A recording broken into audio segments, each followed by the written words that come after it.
for the people who, let's say, do not know, I've been living in Dublin now for the last 5 years in Ireland, and I was in Okay. the US for 2 years before that. So I've been living in the West for 7 years of my life. Hmm. So I left when I was 20. And what I have realized is that a lot of the things that we think are ours and we carry as the, with pride, or we try to protect certain aspects of Hindu Dharma with that. In this context, I will call it the Hindu religion because it has become a religion, in a certain sense. What a Mhm. lot of things that are happening today, they Hmm. have a very big aspect of what the Christian religion is like. So, but the ideological differentiation is so vast between the Hindu Dharma and the Hindu religion that we need to understand as a society the gulf that exists between these two things. Because one thing is all about asking questions. Hmm. It's all about keep asking questions if you want to know more. And there is no limit on who can ask questions. Like Adi Shankaracharya ji, when he was 8, he said all these things. So it Yes. obviously reflects on a society which wasn't oppressive, right? Because Yes. anybody could have just said, like today, if an 8-year-old comes and starts saying things, we might just dismiss him as being, you're just 8 years old, you don't know anything, But this receptivity and all of this was a part of the cultural fabric of the Bharat, which was right. And a lot of people, I feel, do not know the essential distinct difference between the Hindu religion and the Hindu Dharma. These are completely different things. One Hmm. thing is a product of the Western imposition, the Yes. imposition of the church and their morals, their principles, their ideas, which we sadly have made ours. And one is very separate from it, which has no connection to the religious aspects of Hindu Dharma. Yes. So Correct. these two, I mean, even to say something as simple as there is God within you. I was talking to someone yesterday, an Italian girl, and I was having conversations about the Hindu Dharma and all of this, and it was a great conversation. And I mentioned this thing where where I told her that the Hindu Dharma literally says that God is inside you. You Yes. don't need to go anywhere. Aham Brahmasmi. You don't need to go to any mandir, anywhere to find him. You just have to go inward and find yourself. And when you find yourself, you will find God. So this thing blew her mind away because she had no context of this. Even this as a Correct. concept, that how can God be inside me, is a very foreign concept to the Western thought. So we have beautiful things like that which exist in our dharma, and instead of focusing on that, sometimes we just focus on the ill aspects of it. Yes. And I think that perspective shift needs to happen, especially with the younger generation, where Right. So we when, sorry, yeah. so No, I'm go just ahead. going to add to what you're saying before I forget. So you made a beautiful distinction between Hindu Dharma and Hindu religion. Hindu religion is where today's Varna is being used as an exploitation tool Correct. by Hindus themselves or maybe Correct. someone else. So Correct. that is the misrepresentation or the misinformation some people carry, because Correct. we can't just say that this is there in the scripture and say that no atrocities happened. So Correct. yes, atrocities did happen on them, but Correct. not because of the dharma or the Yes. shastra. The Yes. scriptures are very clear. Yes. Because you did not interpret them in the right way, the misrepresentation Yes. happened and the oppression happened. Yes. So the oppressive forces have to be told, okay, this is Yes. what, these are the Correct. examples. So please Correct. explain that. Correct. So we have to make a clear distinction between the idea and the practical execution of it, because these two are very different things. Just because an idea wasn't executed correctly, you can't start blaming the idea. That's the way I look at it. Right. So yeah. So Gaurangji, again coming back to we spoke about Ayodhya and Sri Ram and all of that and the society that Ayodhya was. I want to quickly just talk about the society that Lanka was, Hmm. because there obviously is a direct, it's a black and white kind of a thing, right? Absolutely. So even if all of it was happening in Treta Yuga, right? Ramayana was happening in Treta Yuga. It's not like Treta Yuga means it has an inherent quality of everything being good. So there is also this thing of Jaisi Raja Vaisa Praja or Jaisi Praja Vaisa Raja kind of Hmm. a thing. Right. So again, the importance of it is how important is it that as a society we realize that we have certain duties and responsibilities, then that it is not the king who makes us. We make the king, and then it's a duality again. So what things which the people of Ayodhya had in abundance, what was lacking in Lanka? What did those people not have? Okay. So as I mentioned earlier, Treta Yuga is where there are only three legs of dharma, Correct. and the best way to contrast is to see what the kings were doing. So we mentioned King Dashrath obeying his Kulguru Vasisht Muni. So when he wanted a child, he asked him for advice. Okay, and he said you first do a Mahalaya Shrad. So Shrad is a ritual or a ceremony to please your Pitru, which is your forefather, your ancestors, and both sides, maternal and paternal sides. And he did that. So this is mentioned in Brahman Puran. Hmm. Okay, he did the Mahalaya Shrad. And Pitru, that concept is very, very important. It should not be taken lightly. And the Pindadan we do does reach our forefathers. Okay. Okay, so he listened to that. And then he approached Vasisht Muni. Vasisht Muni said, now you go to Kamakshi temple in Kanchipuram. So the beauty is there is even today in Kanchi in Tamil Nadu, there is a Kamakshi temple. So Okay. in Skanda Puran, it mentions that Vasisht Muni advised him that. So he went and he worshipped and did tapasya to please goddess Kamakshi. And she appeared and blessed him to have 4 sons. Hmm. And then he returned, and then Vasisht Muni said, now you do the Putreshti Yagna with the presiding priest being your son-in-law, which is Rishya Shringa. Dashrath also had a daughter Shanta, which is mentioned in Mahabharata. So Okay. now you contrast with Lanka. Okay, Lanka was richer. Sone ki Lanka is Correct. known. It was richer because Ravan had looted riches from all over the world. So obviously it was more opulent, more glamorous, had more wealth than Ayodhya. But what was the characteristics of the ruler? So Ravan was told by Marich, who became the Yes. golden Hiran, the Yes. deer, Yes. hey, don't do that. Ravan approached Marich twice. So first time he said, don't do that. It is wrong to kidnap someone else's wife. So he went away.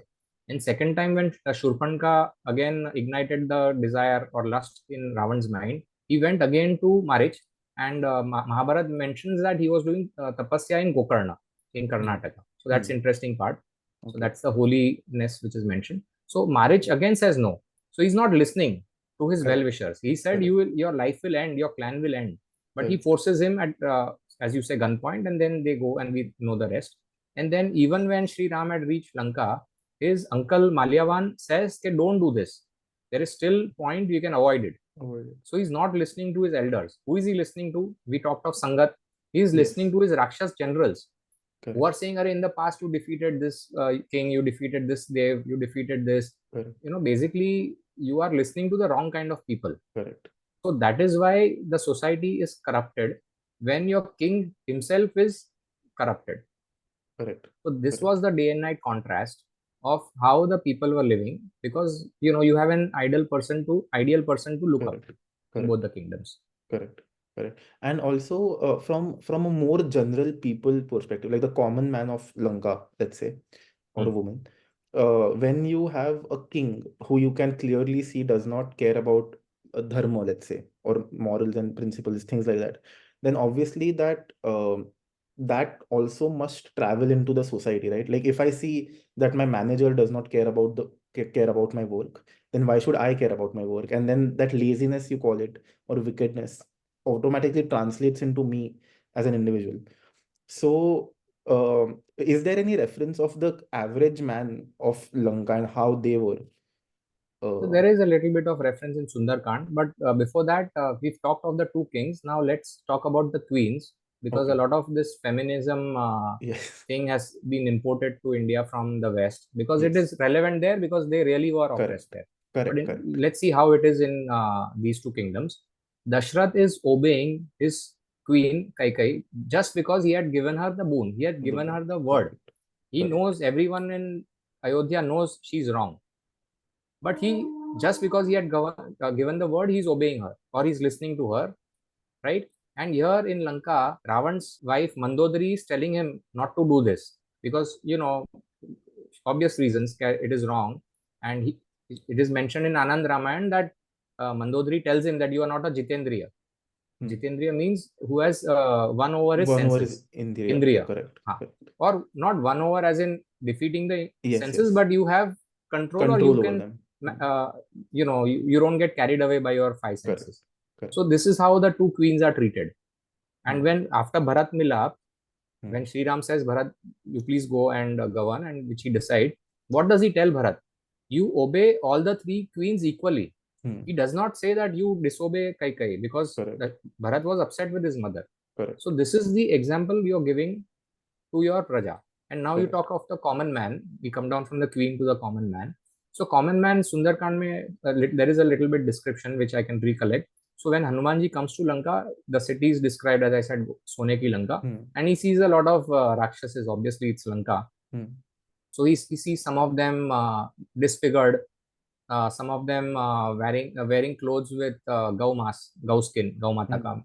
skin. Some of Hmm. them because they are cannibals and they have magical powers, so they can change forms. Some of Hmm. them changing their forms. Some of them having weapons in their on their body.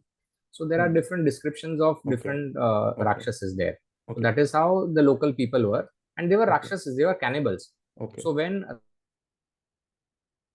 which is Kuber, his stepbrother, the original residents of Lanka were the Yaksh. So the Okay. Yaksh are driven away from Lanka, and whenever such occupation takes place, who takes over? The Rakshasas took over. Correct. So that is why the cannibals were like the king himself. Correct. Correct. So it is literally a day and night difference between two civilizations, right? Yes. Like two different cities. Okay.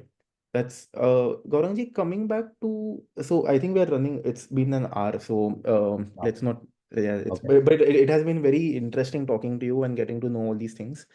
One last thing that I would like to ask you, and for you to also tell the viewers, is that you are an engineer by profession, right? And you have Yes. spent almost 10 years in the US yourself as well.